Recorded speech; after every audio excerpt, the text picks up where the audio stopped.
Red light is on. What's that? The red light is on. So we're going. So I was wondering if you could tell us first why you decided to enter into the field of medicine. That's a question that really has an answer. I thought when I was a little kid that I wanted to be an engineer, and I actually had I've always been handy with fixing things around the house, sort of. And when I was a little kid, I got the catalog of MIT, and it was very interesting. And then I got to freshman high school biology. Now, when I've been 7 years old, I had my only experience at summer camp, which was a bad experience. I was a lousy athlete, and I was always the last one out of the water and that sort of thing. And the last one out of the water used to get paddled. So I got paddled, and so crying, I went walking up the path after the others, and suddenly a snake crossed my path, and that terrified me. So I got sort of spooked by snakes after that. Now comes freshman biology. And Mr. Weed at Classical High School here in Worcester said, all right, now we've done the frog, we're now going to study the snake, and what I want you to do is reach and take the snake and open his mouth and draw a picture of his mouth. And I knew that I couldn't possibly do this. And I told him that there was no way that I could do this thing. So he understood, and he asked me if he'd stay after class. And I did. And he was extraordinarily sympathetic and understanding and kind. And he held the snake, and he said, now look, just feel this thing. It's not slimy like people think, and so forth. And he introduced me to this very beautiful little animal. And I found that I could do this thing. And that gave me a love for the class. And that gave me a love for Mr. Weed and biology, and then it started coming. And my father died when I was 12, and I was very much taken by a doctor in Worcester whose name was Ben Fielding, who was a family doctor, and he was the ambulance doctor, the police doctor. And he became sort of a patron of mine. He signed my application for college and so forth. And the whole thing in medicine just felt natural. And I wanted to do this thing. Incidentally, a few years ago when Bester C. Weed died, I think in Millinocket, Maine, I put this into a letter which went to the newspaper, and they printed it, and I ended with, and I have been practicing for probably 38 or 39 years, and it's something that I love. Thank you very much, Mr. Weed. So that's why I went to medical school. So you almost attribute it to one person who really turned you on to it. It's that event. I remember it as if it were just a short time ago. And you had no inkling prior to that that medicine was the field for you? Perhaps not. Perhaps not. Where did you attend medical school? I went to Tufts Medical School in Boston. Do you remember how much it cost you back then to attend? My impression, yeah, as a matter of fact, my number 3 son, Tommy, went to Tufts College. There were 4 sons. The others went elsewhere. Tom went to Tufts. And when he was perhaps in his 3rd year, I got a letter, a parent's letter, and it said, the new school year is about to start. We have good news and bad news. The good news is that the student activities fee at $600 has not been increased. You know, that gives you tickets to the football game. As far as I know, there's nothing else that it does. However, tuition has gone up to whatever it was, $18,000. And it was particularly poignant to me because my medical school tuition was $600 per year. Huh. So it was the equivalent of the student activity fee? Well, later became the student activities fee. So how do you think that compares? You just mentioned kind of how it compares to today's cost of medical education. Well, we were, in terms of socioeconomics and all that, average folk. And $600 a year wasn't really too bad. But I don't understand how average folk can afford the tuitions of college and medical school today. And of course, student loans are everywhere. Did you have to take out any loans when you went to medical school? No, I did not. We had a family business, which was a department store cafeteria. As I said, my father passed away when I was 12. So I started working there when I was 12. And I worked there every vacation and every afternoon and so forth. And so my mother's concept was we have family funds and we use what we need. So I never had to budget that. It was available. Do you think the debt load that a student has coming out of medical school today affects their choice of what specialty they'll enter into? It may. I hadn't thought of that. But what are the two possibilities? One is that the loan is building up, and the student must go into a residency program which is swift, so he can get out there and start making an income and repaying it. Or he could say, well, let's stretch it out a little bit further and get into another field which might give me a better income than the other. And so I don't know if income. I have a feeling that,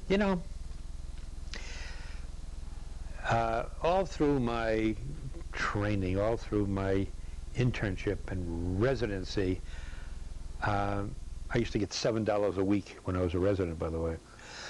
I never gave the dollars and cents thing any thought at all. I just simply did not. I had enough, we had a room and all that sort of thing.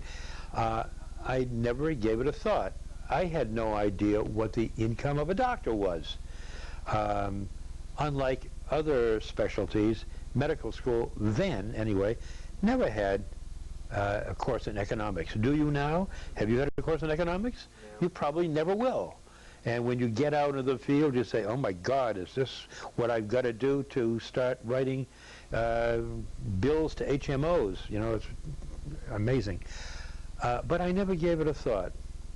And I went and did the things that I wanted to do. My number 4 son is a resident in urology. And he's doing what he loves doing. He enjoyed college, he loved medical school, he loved the general surgery part of it, he loves urology. It's true. And I'm sure that he never gave a thought to, well, maybe there's an extra nickel here or in this type of work. Now, I don't think, for the most part, that the economics of the field enter into a choice of specialty. I agree with you. Good. I'm happy to agree. I don't think it should. I think you should go into what you want to do. Absolutely. Aren't you lucky? We're lucky we can do that sort of thing, too. Yeah. So after graduating from Tufts, you did your internship? Tufts Medical School, yeah. I've always loved New York. My mother was a New Yorker. We used to go down to visit the grandparents, and I wanted to go to New York. And so I was lucky enough to get into the general surgery at Bellevue Hospital. Bellevue was then 4 medical school hospitals. They have 4 divisions. First, Columbia. Second, Cornell. Third, NYU. And fourth, an entity which I don't think exists now called Postgraduate Medical School. And I went to the Cornell division in this wonderful hospital. And I loved it, every minute of it. Did you know you wanted to do urology right then, or? Well, want to be frank? You want me to be frank? You want me to pose and make believe I'm talking to an audience? All right. I always wanted to be a surgeon. Wanted to be a general surgeon. Wanted to be a surgeon. And a surgeon is a general surgeon. The skin and its contents. And I started out like everybody in surgery did then and still does. Now you have to make your ultimate choice, and then you're put into a general surgical program, and you're automatically in the subspecialty, you might say, or other discipline of your choice. But then you went into general surgery and then peeled off into orthopedics or whatnot. And at Bellevue Hospital, the urologists whom I met were such nice guys that I said, well, it was automatic. I want to do this I want to work with these guys. And I still think that, not that others are not nice, but urologists tend to be nice, friendly people. And probably there are reasons for that. And the reasons might be that long before general surgeons had marvelous diagnostic techniques available, like CT scans and a laparoscopic evaluation with a little tiny hole. They were doing exploratory laparotomies, you know, splitting a person from stem to stern to see why the pain, why the whatever. Whereas urologists in our organ system were way advanced in terms of diagnostic capabilities. We could do x-rays.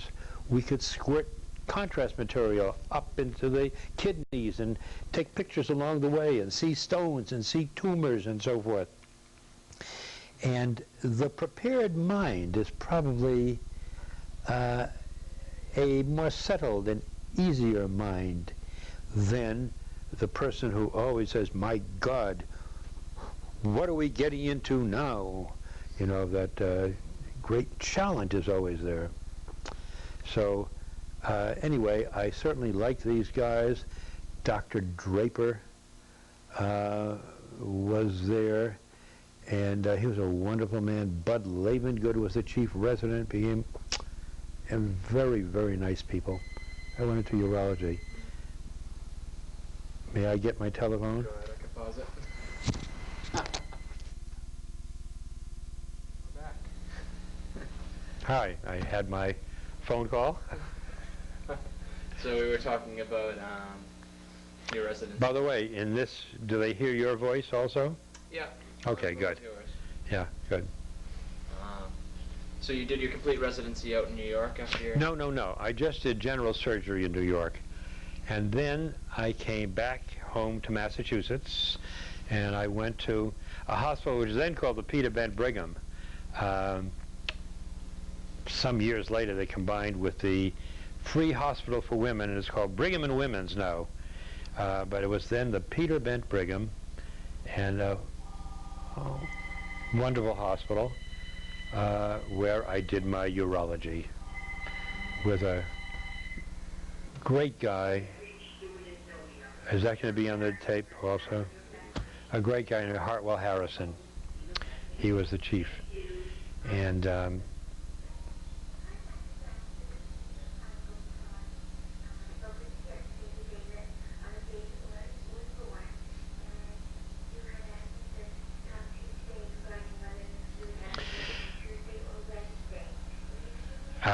this is about another thing to do.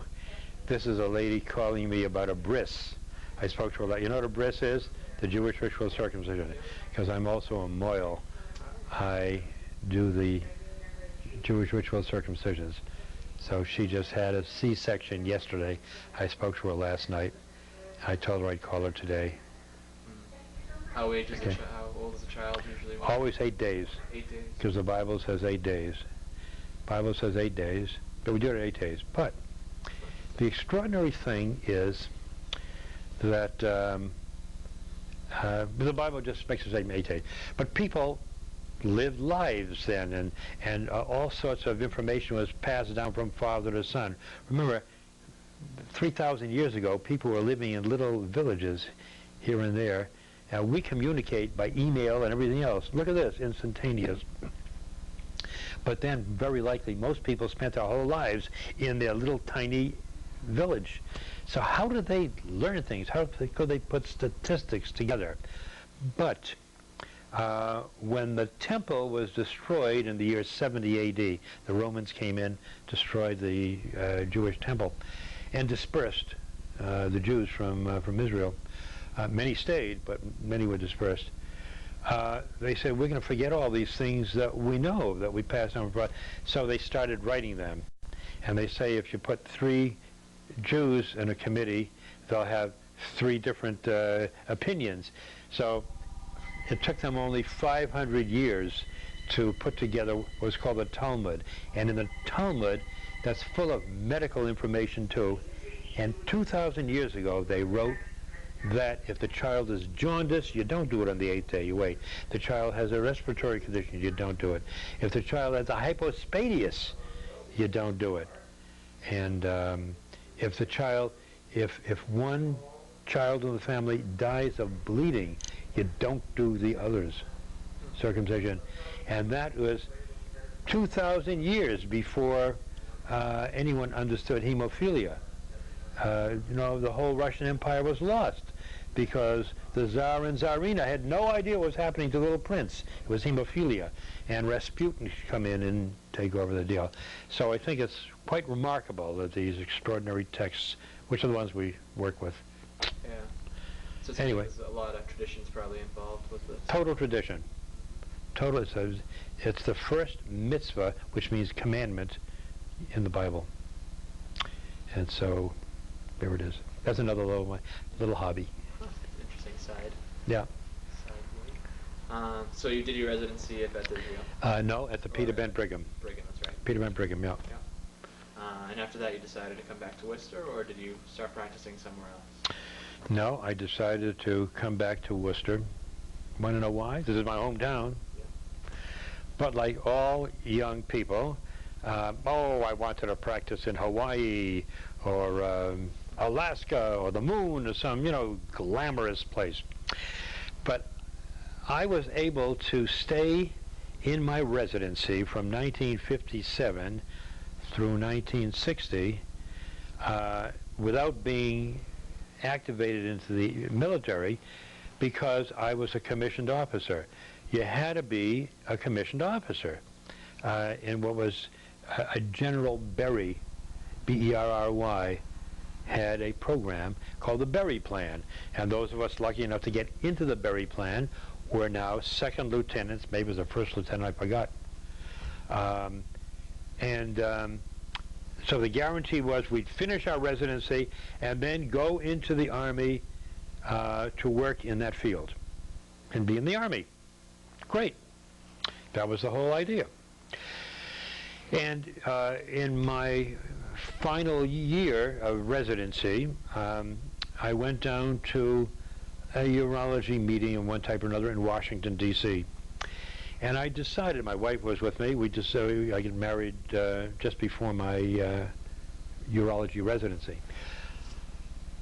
We decided to go over to the Bureau of the Navy because they were the ones who controlled the Berry Plan, even though it was the Army. And I went to the guy who was in charge, not General Berry. There's always a sergeant or equivalent who knows everything, who's their career man, and he's the one who really runs the show. And he's the one who gives advice and gets signatures on paper. So I went in and I told him that I was in the Berry Plan, I was in Boston, and is there any possibility of knowing where I'm going to be stationed, where I'm going to be sent? And I said, because we have this marvelous thing called Filene's Basement in Boston, and I can buy clothes at a proper place. So should I buy hot weather gear or cold weather gear, And he says, well, that makes good sense. He said, well, look, there are 19 of you, 19 urology residents in the Berry program, and there are 31 positions that are open. So which one do you want? I said, wow. I looked and I said, gee, I think it was Heidelberg, Germany. It was Germany. I thought, Heidelberg, that looks good because, Europe, skiing, all the glamorous things. He said, fine, writes my name down. And then we thanked him very much and turned around. Remember the show Columbo? Colombo. Everything was set. He'd be walking out just as his hand is on the doorknob. He would say, "Oh, by the way," and then it was all. So I said, "Oh, by the way, what about those people finishing urology residencies who are in Army hospitals, like Walter Reed and Fitzsimmons?" He said, "Well, I don't have to consider them. They're not in the Berry plan." I said, "I know that, but they're going to go to these same hospitals." He said, "Yeah, I guess you're right. Well, I'll get back to you."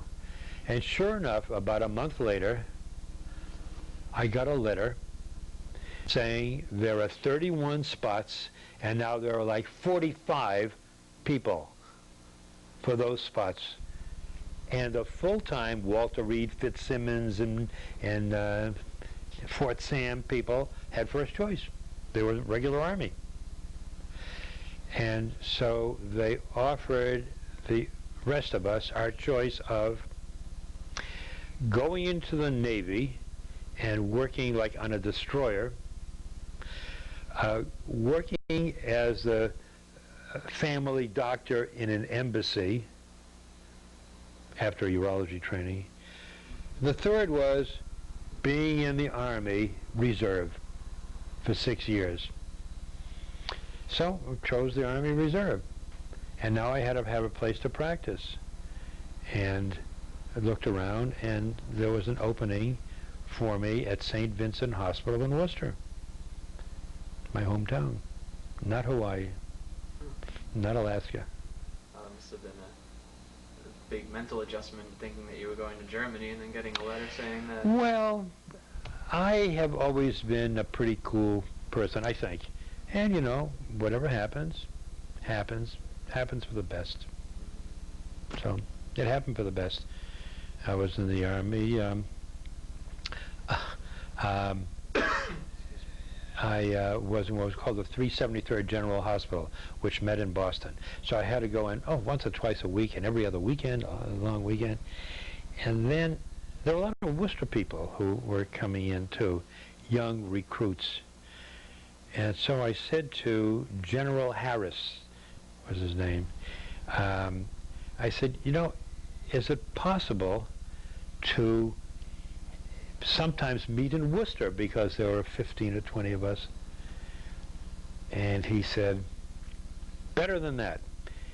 He is able to augment the whole hospital, and his bottom line looks better if he has full enlistment in the 373rd General Hospital.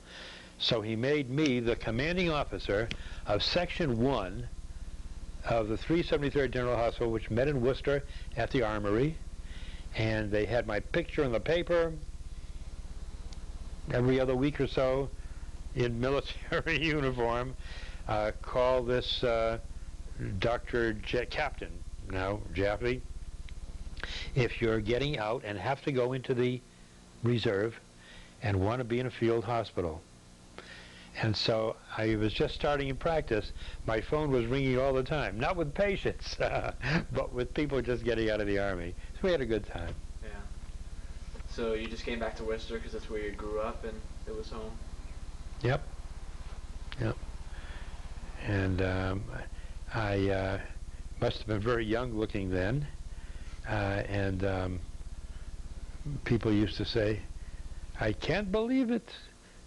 You're a doctor. You're already a doctor. You know, that sort of thing. Yeah. Yeah. What did you enjoy most about practicing in the Worcester area? Anything particular? Oh, what I still enjoy, the people. Oh, I love working in the operating room. I love being at St. Vincent Hospital, walking the corridors day and night, seeing the people. It's and urology is very interesting because there's been a lot of advances, and I grew right along with them. Yeah. What are some of the biggest changes you've seen over your years of practicing in urology?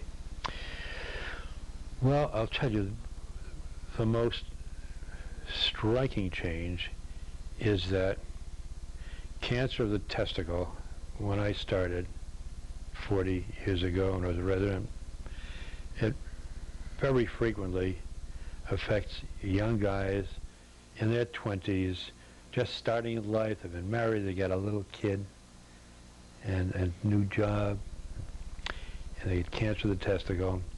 It was a dreadful, horrible thing. A lot of fatalities. And then treatment was discovered. Radiation for one type, chemotherapy and radical surgery for another type. And the cure rates went up to 100% in many of them. So that is, in cancer therapy, a really dramatic thing.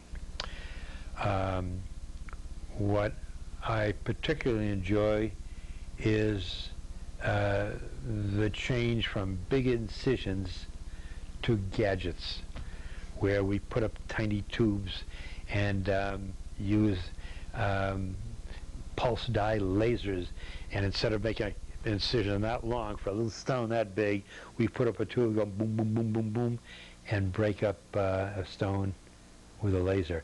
Or I went to Munich to learn a new technique, which is ESWL as well. This is electroshock lithotripsy, where instead of making incisions,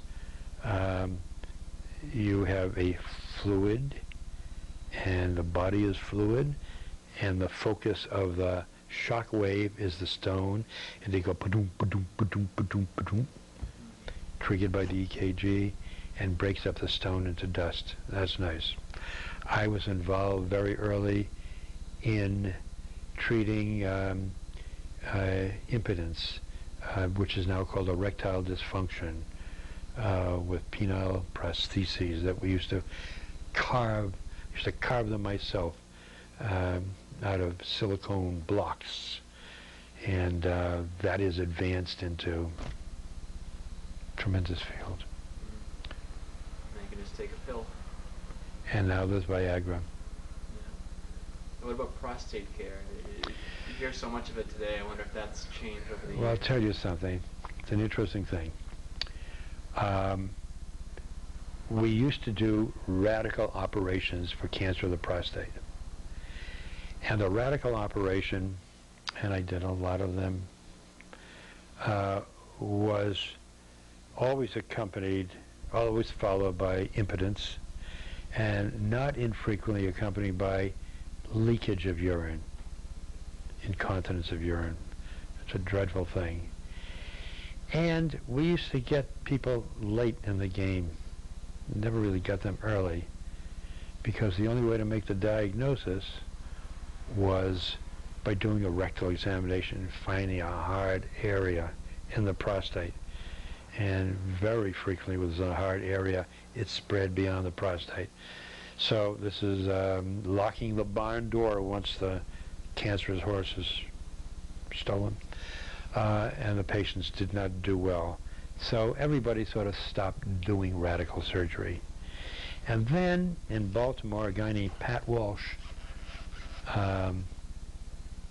promulgated an operation done with much more anatomic detail to save or spare the nerves that control erections.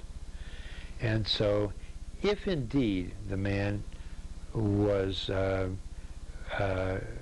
had no erectile problems prior to surgery, there was a pretty decent chance that he could continue having erections even after radical surgery. And the most striking thing that came along was much earlier diagnosis, and that is PSA, prostate-specific antigen. And another one of my interests is I'm a medical examiner. It's very interesting work. And I mention that at this point. It's a segue into the PSA. Medical examiners in Japan said to their laboratory people, is there some way that we can determine if there was a rape in this body discovered X amount of time after the bad event. Any way to determine the rape, sperm are no longer present. And the laboratories in Japan found a material which was specific to the prostate, put out only by the prostate, a little bit by the liver, but insignificant. And so they called it prostate-specific antigen.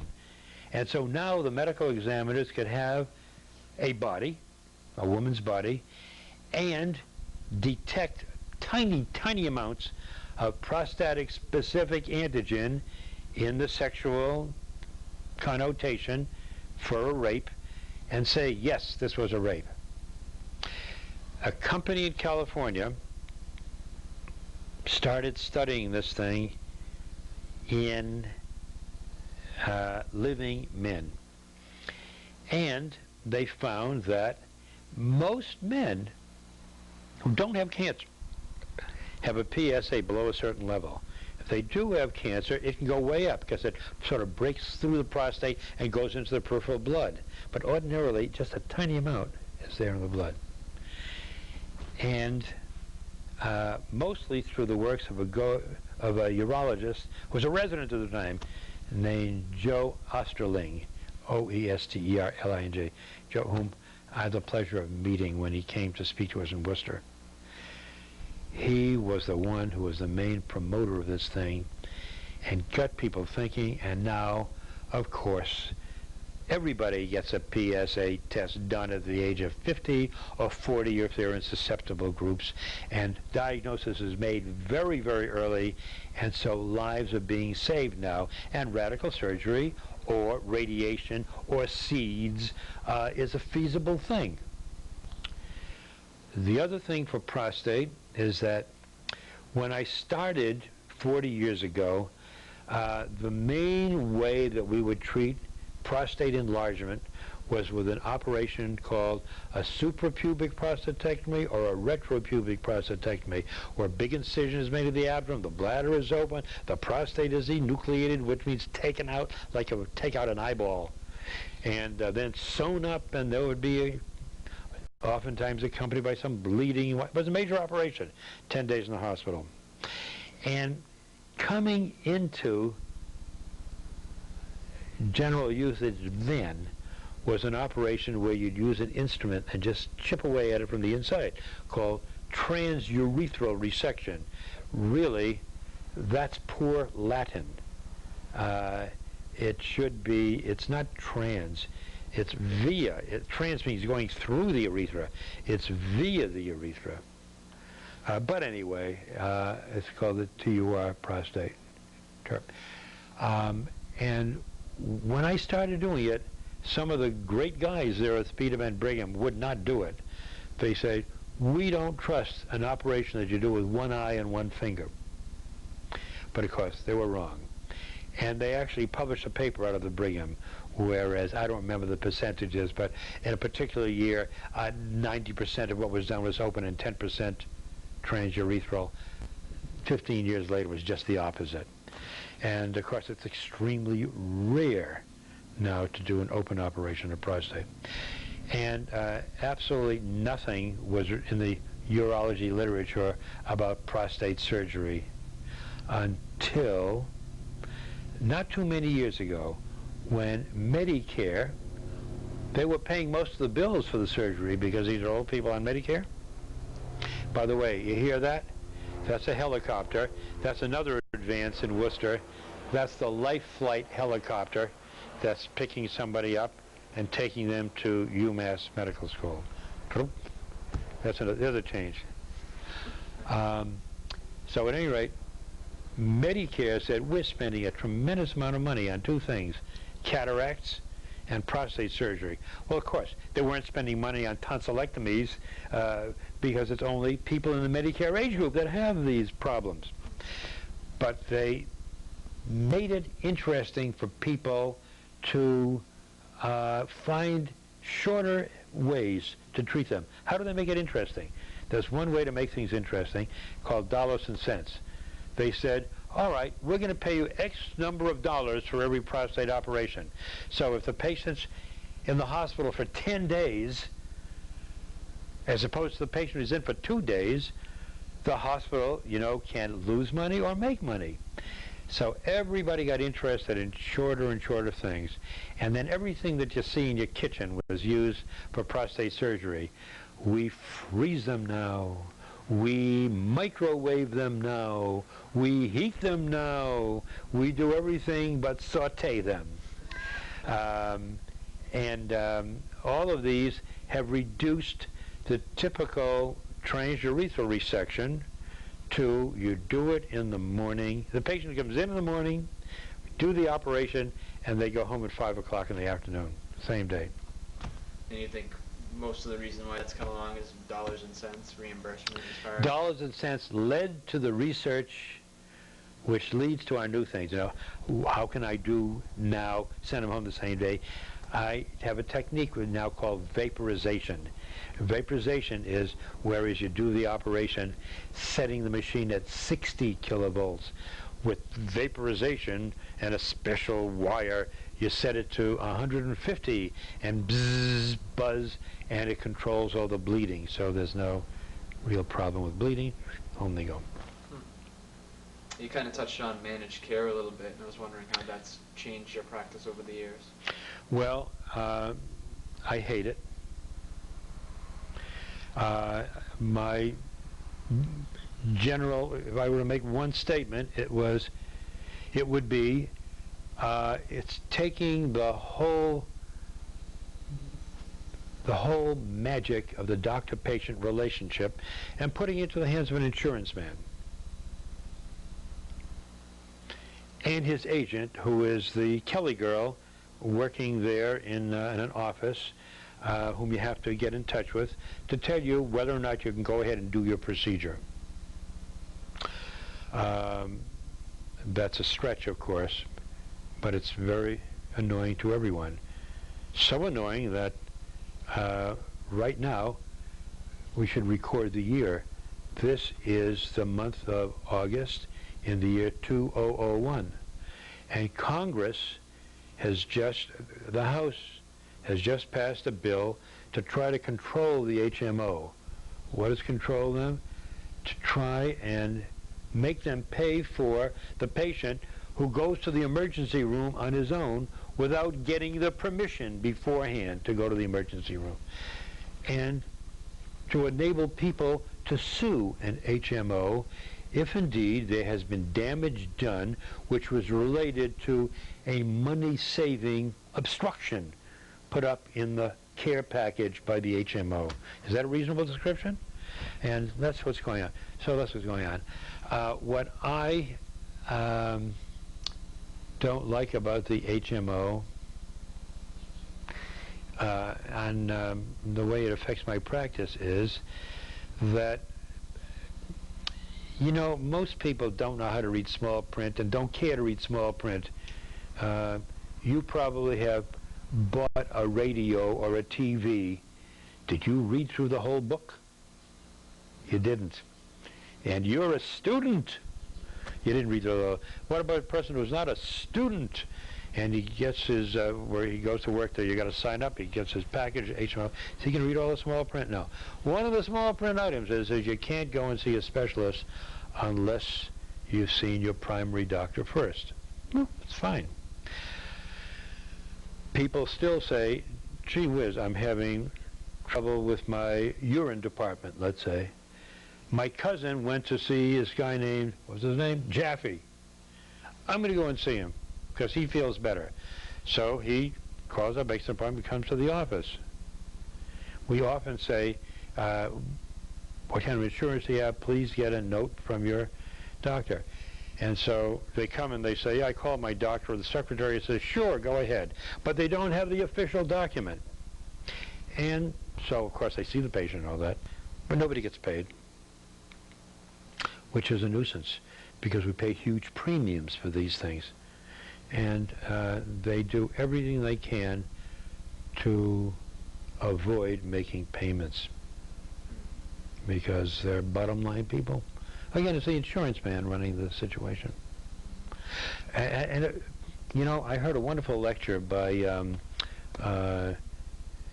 Jerry Cassira, who had been the editor of the New England Journal of Medicine, a brilliant, brilliant nephrologist. Great guy who resigned as the editor of the New England Journal because the board or someone wanted to force him in his journal to endorse products, saying these socks are endorsed by the New England Journal of Medicine and good for the diabetic foot, something like. He didn't want to do that. He didn't want to do that.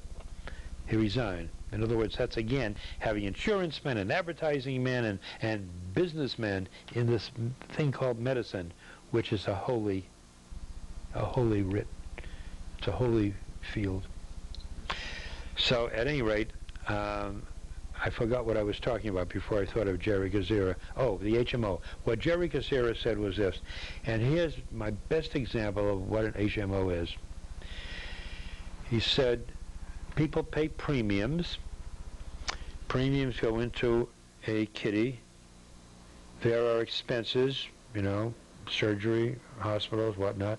So fees are paid. Right? Now, what does the insurance company call this?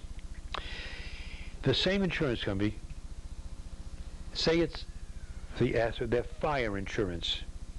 Let's just look at their Travelers Fire Insurance Company. You own a house and you are able to buy fire insurance. So hope to God you don't have a fire. They hope you don't have a fire because that means they can use all the premiums to put up big buildings and everything, which is wonderful. When there is a fire and they have to pay for the burnt out house, you know what's that called? That's called loss. The insurance company calls it fire loss. So they take in $100 million in premiums and they have $25 million in loss that's paying for the fire. So now the very same companies running the HMOs, taking in all these premium dollars, which are high, if they have to pay for your appendectomy, call that loss. It's not loss. That's the reason God put them on earth, to provide the money so that this unfortunate individual could have his diseased organ removed or treated, or have his plague treated, or have his pemphigus healed. They call that loss. And that's sort of, there's the bottom line. That's what HMOs are all about. That's why I hate them. Do you envision anything in medicine allowing that to get better, allowing HMOs to? You know, I can't, because insurance people are all over Washington. A lot of the people who are secretaries of important seats in the president's cabinet, and a lot of the important people running the show are from the insurance industry and from the trial lawyers and all of these. They don't want their mother field to disappear. Insurance people don't want insurance to disappear. So I just can't imagine anything really changing radically. The only thing that really change it radically is if the insurance companies say, wow, there's legislation against us, this thing is getting too costly. So they do what we've seen happen. I know that, having been through your first year of medical school, my interviewer, as you know, is Paul, who has just finished his first year of medical school. You don't see it, but you find a patient who comes and he said, I've just heard from my HMO and they are cutting me off as of September 1 because they're leaving Massachusetts or they're leaving Rhode Island. And why are they doing that? Because they're losing money. So if they can do that, that means that that great entity which doesn't mind losing money because they can just increase taxes, could one day take over the whole thing, and there could be a single-payer system, the United States government. Good, bad, or who knows? Who knows? But that's the only way that I, at this time, can see a way out of this HMO thing. And I remember when there were no HMOs, and there was just Blue Cross and Blue Shield. By the way, that concept was invented in Worcester. James McCann Sr. In the Slater Building on Main Street said, we have to have some control here. We want to have a program where people can pay in advance and then have surgical care without trying at the last minute to try and find the funds for it. It's not that new in Worcester. In the early 1700s, there was a hospital in Worcester. It's in the same location. You know the 111 Steakhouse? Right there? That was a hospital, right in that location, called St. Elizabeth's. And it was run by nuns who came up from New York, and they had only women patients, and they were there because they thought that young working girls were frivolous, and so they paid $3 a year, prepaid health insurance, for the privilege of being treated there if they needed it. But at any rate, I remember when there was Blue Cross and Blue Shield, and people had insurance. Oh, another very good insurance, people who were in the trades belonged to unions. Unions had very good insurance also. So you treat them and send the bill to those things and be paid. And other people didn't have any insurance, and so what do? We never asked questions initially. We do it and we see there was no insurance. That was why God put us on the earth. You know, we treated people, and they didn't have any way to pay. We didn't expect to get paid. End of story. Now we pay big, big taxes, and a lot of that tax money goes for medical care for people who don't otherwise have insurance. And so billing for everything and dissatisfaction with the way Medicare is paying. You know, Medicare is... Nursing homes are being closed now. In the year, God knows when this will be seen, you will know that nursing homes were closed because most of the patients in nursing homes, older people, funds are gone. The state Medicaid, which is now called Mass Health, paid for them. And payments are always inadequate. So nursing homes, which have almost 90% Medicaid patients, close. One thing you touched on a few minutes ago was the doctor-patient relationship. How have you seen that change through the years? No, not really. No? No. I don't think so. Judge it by what I see in my office. People... Well, all right. Here's the typical situation. I got a phone call yesterday. Today happens to be Wednesday. My wife is away for a day and a half. Never happened before. I shampooed all the carpets today. I'm about to do these windows. I did a lot of weeding with my weed whacker, despite the fact it's 90 degrees. So I'm not planning to see patients or anything today. I got a phone call yesterday from a doctor. He says, please talk to this man. The man is 67 years old. He had mumps when he was age 34. People who get mumps after high school age very frequently get an inflamed testicle, which becomes atrophic. Atrophic means shriveled up. An atrophic grape is a raisin. You understand? So, anyway, this is an old story with him. He's 67. And he called up and he said he's having a little pain above the testicle on that side. And he's worried. He's worried.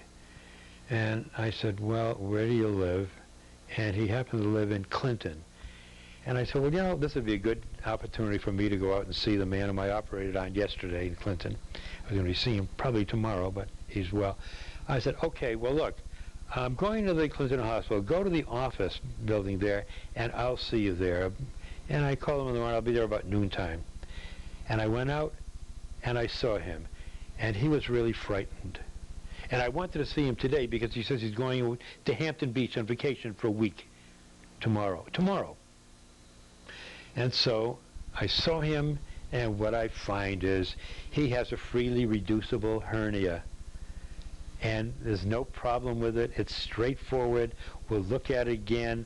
I'm going to advise that he go back to his primary doctor, who will very likely have a general surgeon look at him, but it's not the type that will get into trouble, probably. And he knows what it is now, and I spent time with him, and I reassured him, and I said, now do you feel much better about things? He said, oh, I feel so much better. I said, you're not frightened anymore, because he told me he was scared. Absolutely not. And he heard me dictate the letter to the referring physician, and so he was happy, which makes me happy. And I can't think of any situation with a doctor and a patient that's any different. It can go on and on, you know, talking about malignant diseases and all that, but whatever it is, it's that love affair between the doctor and the patient, which exists. I get a tear in my eye. It breaks me up. Isn't that odd? I think that's part of what motivates a lot of people to go into medicine. I still love every minute of it. 42 years in practice. Still at it. Now, I wonder if we could talk about your family a little bit, what it was Sure. like for them, having such a busy practitioner. Well, it was just fine.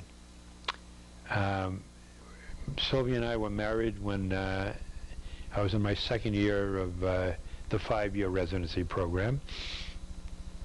And we have 4 sons, no daughters. 1 daughter-in-law. And 3 grandchildren, one of whom was a little girl, so there were girls in the family. We came back to Worcester. We lived in a very nice house that we bought for $26,000. And it was a beautiful English two-door type house. In a nice neighborhood. We went to that neighborhood because we had met a man named Leo Doherty, who was the superintendent of schools in Worcester. And we were then living in an apartment, because I had just come back to Worcester. We've lived in an apartment for 3 or 4 years. And I said, we have a little boy who's about to start school. Have you any? He says, yes. I think that you should consider Nelson Place School, because he loves Vinnie Howe, who's the principal, and he thought it was great. And so we spoke to a realtor, and he found a house for us in that Nelson Place area, and that's where we live. And I just mentioned the price because this is what's happened to prices of things. We paid $26,000 for the house. We put in new carpets and a new kitchen, and we built a great big deck and all this sort of thing. We had a wonderful time. We lived there probably 8 years.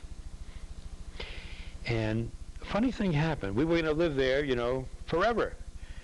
And a friend of mine, one of the surgeons at St. V, said, you know, his father and mother live in a big house, and he, Jim McCann was his name, with a bunch of kids, wants to move into his parents' house, and his parents' now want a house to live in, and they've always loved the house where we lived. I said, the house where we live?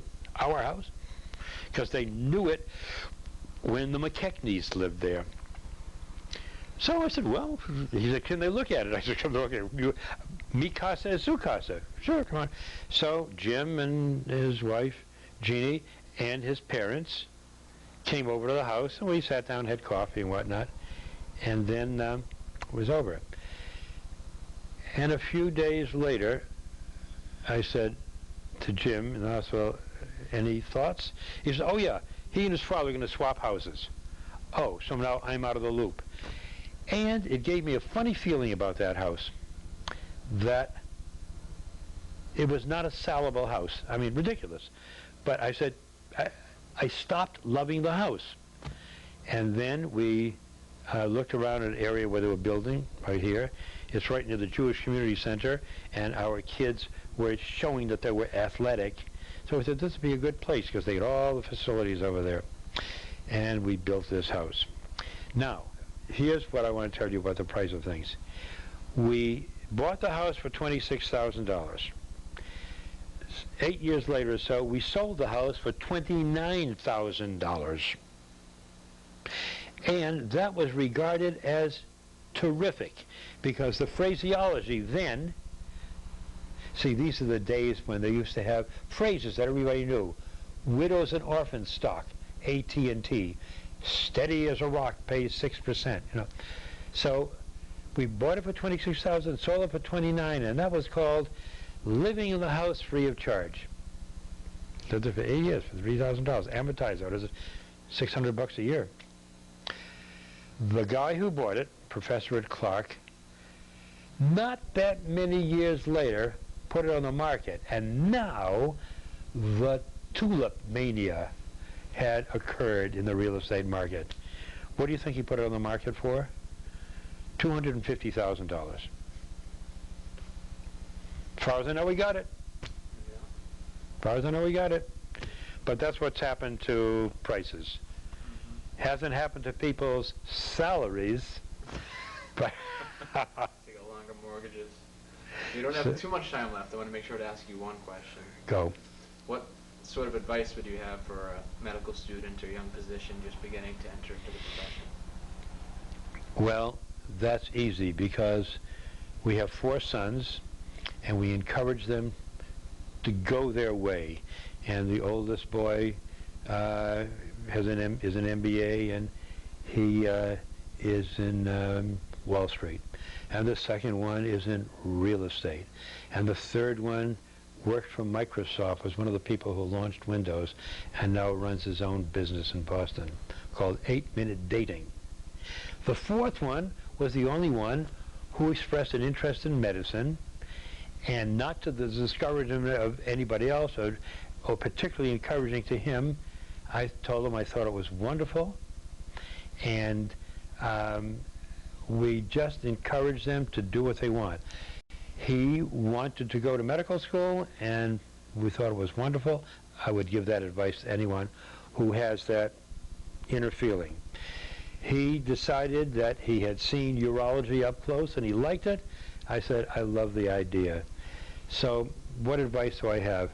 Follow your bent. Follow your bent, and do it only because you love it. And they'll be happy thereafter.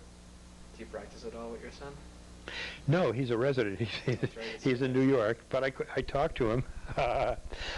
Now, in the days of Viagra, we do very few penile prostheses. I used to do a lot of them. So last week I did a penile prosthesis, a technique for putting special silicone rods into the penis in a man who can't get erections, usually because of diabetes. So when I spoke to him, I said, well, I did an unusual case today. I did a penile prosthesis. He said, oh, good, I did one last week. I said, oh, yeah, great. So we talked about our techniques. So I enjoy that. I enjoy that. Well, there's only a couple more minutes left. Is there anything that we haven't touched on that you'd like to talk about? Well, you're at UMass Medical School, and I think Worcester should be very proud of that, because I know Worcester before the medical school was here, and I can't imagine it's anything but better because the medical school is here. It's brought in all sorts of nice people from elsewhere. Like you told me you're from Waltham. There's no reason that you would be in Worcester or Boylston were it not for this, so it enhances our community. And I still go to urology rounds every Wednesday morning at UMass, And I love working with the residents. So you've been involved with teaching over your years as well? Yes. And you enjoy As that a matter of aspect? fact, when the whole thing began, and the whole medical school was just in that corner building, the Shaw building. Did you know that? Yeah. On the corner? You know what the Shaw building used to be? A cigarette warehouse. We're so against cigarettes. That I used to be the lecturer in urology, and I always lectured to the second year class about a patient with prostate symptoms. It was one of my lectures, so I've been at it for a while. Always enjoyable. I think teaching would be fun. And I think what the Medical Society is doing is terrific. I do hope that you've given me the names of some of these people whom I know very well in the community, and they're very interesting people who will have a lot to say. And future generations may actually look at these things and learn about us. Can I ask you a couple more questions? Since we're still Please going? do. Do you have any specific fond memories that you look back on in your practice? Oh, that's a tough one. That's a tough one because I think most of my memories are fond memories. Isn't that a silly thing to say? All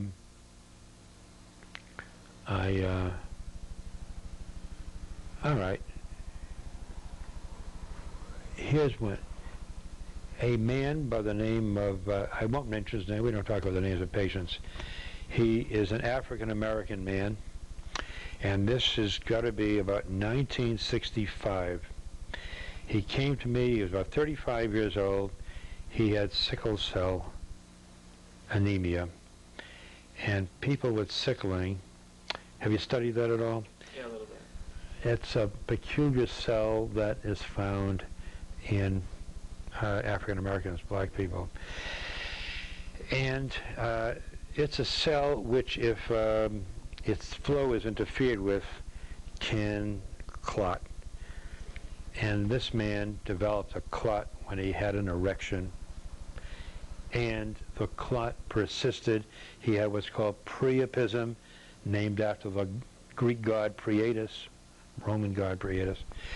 And with priapism, it can destroy the cavernous tissue,